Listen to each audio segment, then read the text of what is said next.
여러분 반드시 한번 읽으셔야 돼요. 먼저 내용을 습득을 다시 한번 해주시고 내가 다시는 이 교재 내용을 보지 않을 거다라는 마음가짐으로 한번 내용을 예습을 하셔야 됩니다. 그 다음에 객관식에 있는 요약 정리가 있을 거예요. 그걸 한 번 더 읽어보세요. 그러면 내가 읽은 내용이 한번 여러분 큰 틀로 정리가 되실 거고 그 다음에 객관식에 있는 문제를 풀어 오셔야 돼요. 자, 문제를 풀어 오셔야 되는데 어떻게 풀어야 되냐면 예전에도 한번 말씀드린 적이 있습니다. 교재 2페이지를 보시면요. 자, 대표 유형이 지금 정부의 기능과 관련된 대표 유형이 있습니다. 제가 하나의 어떤 유형이 있으면 유형별로 문제들을 다 묶어놨습니다. 기출 문제들을. 그러면은 대표 유형 1에 관련된 문제는 3문제밖에 없지 않습니까? 맞죠? 그러니까 별표가 하나밖에 없어요. 안 중요하다는 얘기입니다. 별로. 그러면은 지금 대표 유형 1에서 나타난 문제가 3문제예요. 그럼 3문제를 내가 이거 다음 주에 수업할 거니까 풀어가야지. 그래서 이렇게 풀어요. 그러면은 사람들이 풀 때 1번 풀고 어떻게 합니까? 친구한테 문자가 온 것 같은 환청이 들리지 않습니까? 아까 진동이 왔던 것 같아. 그래서 핸드폰을 또 확인하고 2번을 풀다가 또 어떤 생각이 들죠? 친구에게 전화를 좀 해서 내 안부를 알려야 될 것 같은데 내가 살아있다. 이런 생각이 든다는 얘기죠. 그러니까 하나를 풀고 쉬고 하나를 풀고 쉬고 이러시면 안 된다는 얘기예요. 내가 대표형 1을 풀겠다. 3문제를 풀겠다 그러면 앉아서 3문제를 한꺼번에 풉니다. 그러면 한 문제당 몇 분에 풀어야 되나요? 한 문제당 30초요? 30초 너무 짧지 않습니까? 1분입니다. 1분. 한 문제당 1분.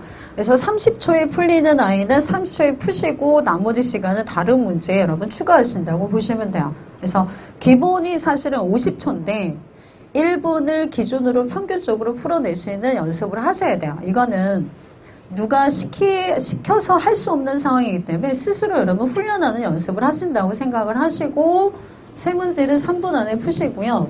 손목시계를 풀어서 놓거나 조그만 초시계를 가지시고 전자시계를 가지고 3분을 재셔야 돼요. 3분 안에 푸는 연습을 하셔야 되고 3분 후에 이 문제가 다 풀었어요. 그럼 어떻게 할까요? 채점해야죠. 채점을 합니다. 답을 보고 채점을 하시고 왜 틀렸을까? 틀린 거 확인하고 해설도 읽어보셔야 돼요. 그럼 대표형 1에 대한 예습이 끝난 겁니다.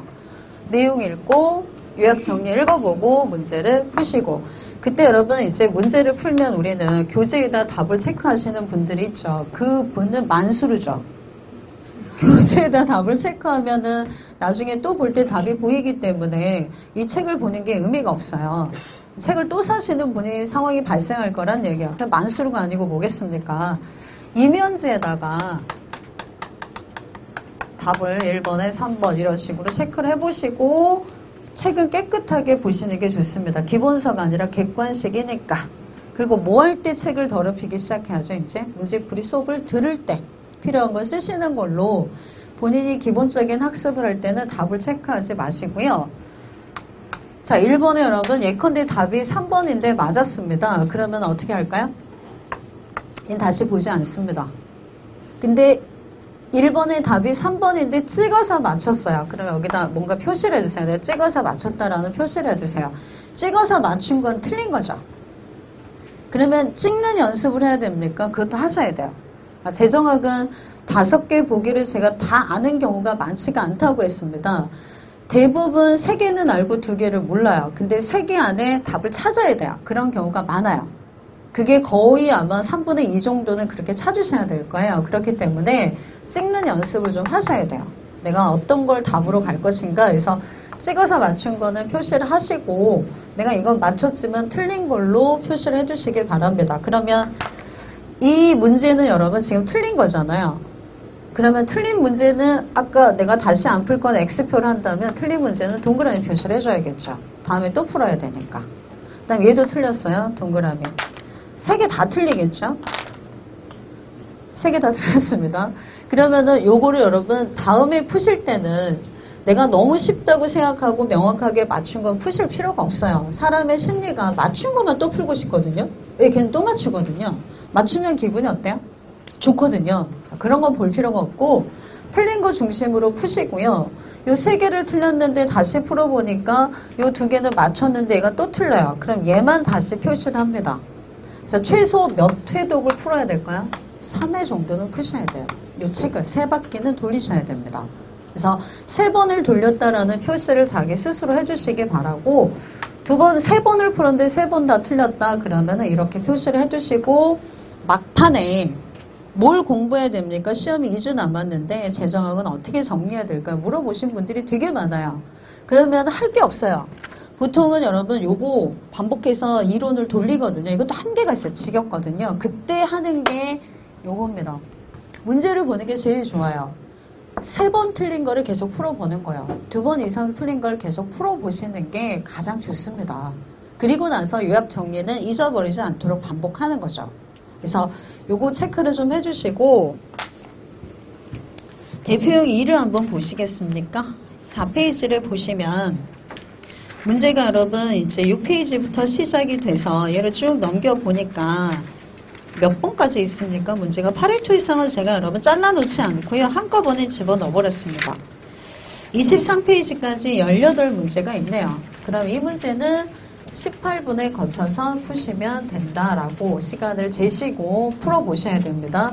내가 세오라 내오라 하면서 여러분 예습을 하는 건 아무 의미가 없습니다. 반드시 시간을 재놓고 그 시간 안에 맞든 틀리든 연습을 하시고 처음에는 이게 잘 안 되실 거예요. 처음엔 다 틀려요. 시간 안에 한 3문제 읽다 보면 시간이 다 갈 겁니다. 그래도 그렇게 연습을 하도록 스스로 채찍질 하시고 훈련을 하셔야지만 이 감각이 좀 빠르게 끌어올라와질 거니까 꼭 해주셔야 되고요. 그 다음에 제가 교재를 보면 뭐라고 표시를 해놨냐면 난이도를 표시를 해놨습니다. 상중하라고 난이도를 표시해놨는데 중하는 틀리시면 안 되는 문제입니다. 다 맞춰야 돼요. 상이라고 표시되어 있는 문제는 풀지 않아도 1차를 합격하는데 아무런 지장이 없는 문제가 상급 문제라고 보시면 돼요. 그래서 상급 문제는 어떤 분들이 푸시냐면 두 가지입니다. 내가 초시생이 아니신 분들은 푸셔야 돼요. 근데 내가 초시생이 아니지만 고득점이 필요 없다 그러면 안 풀어도 됩니다. 그래서 결과적으로 보면 상급 문제는 제가 실어놓은 이유는 첫 번째는 지적 호기심이 많으신 분들이 굉장히 많아요. 내가 좀 더 고급 문제를 풀고 싶은데 네 책은 그런 게 없구나 하시는 분들을 위해서 실어놓은 거고요. 두 번째는 책이 너무 학급 문제만 있으면 중하만 있으면 볼품이 없습니다. 그래서 이제 미래 가능성까지 대비하고 항상 그런 지적 호기심이 많은 높으신 분들을 위해서 고급 문제까지 실어 놓은 거예요. 그래서 얘는 건드리지 않아도 대세에 크게 지장은 없습니다, 여러분. 그래서 우리는 대부분 직장인들이고 100점이 목표가 아니고 그냥 내가 고득점을 통해서 여러분 합격이 목표이기 때문에 상급 문제는 웬만하면 제가 터치하지 않습니다. 제가 요거는 풀어주세요 하고 풀어드린 문제만 상급은 여기서 듣고 복습해 주시면 돼요. 미리 연습하실 때는 안 푸셔도 지장은 없습니다. 자, 그리고 나서 여러분 이제 설명을 들으시고 저한테 와서 강의를 들으시겠죠.